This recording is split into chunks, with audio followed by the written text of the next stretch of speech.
मुझे याद है कि बाबा और मैंने अपने घर के आंगन में बरगद का पौधा लगाया था। बाबा ने मिट्टी में गड्ढा खोदा था, फिर गड्ढे के ठीक बीचों बीच बाबा ने पौधे को रखकर मुझसे उसमें पानी डालने को कहा। मैंने भी बड़ी उत्सुकता के साथ पौधे में पानी डाला।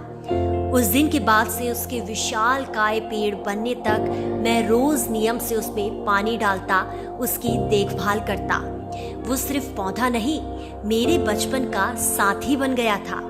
स्कूल जाने से पहले उसमें पानी डालना, थोड़ी देर उसके पास बैठकर उससे बातें करना और स्कूल से लौटने पर शाम को दोबारा इसी क्रम को दोहराना मानो मेरी आदत में शुमार हो गया था।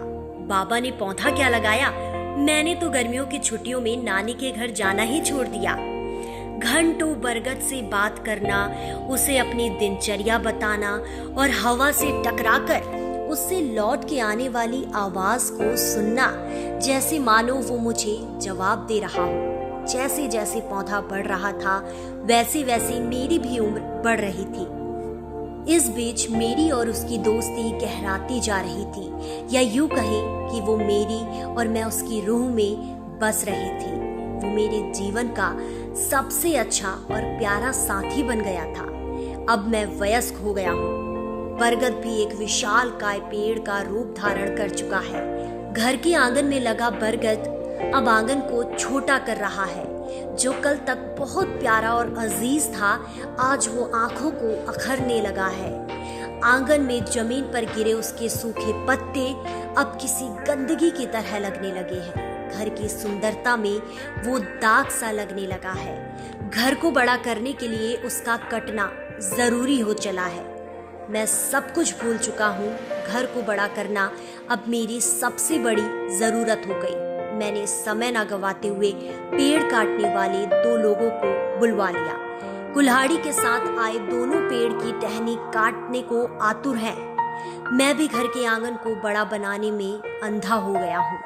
पेड़ से टकरा कर आने वाली हवा मुझे चीख चीख कर खुद को बचाने की फरियाद कर रही है, लेकिन विकास का शोर मुझे बरगद की आवाज को सुनने ही नहीं दे रहा है। शायद मुझे अब उसकी आवाज सुना ही नहीं दे रही है। मैंने लंबी सांस भरकर दोनों मजदूरों को पेड़ को काटने का हुक्म दे दिया।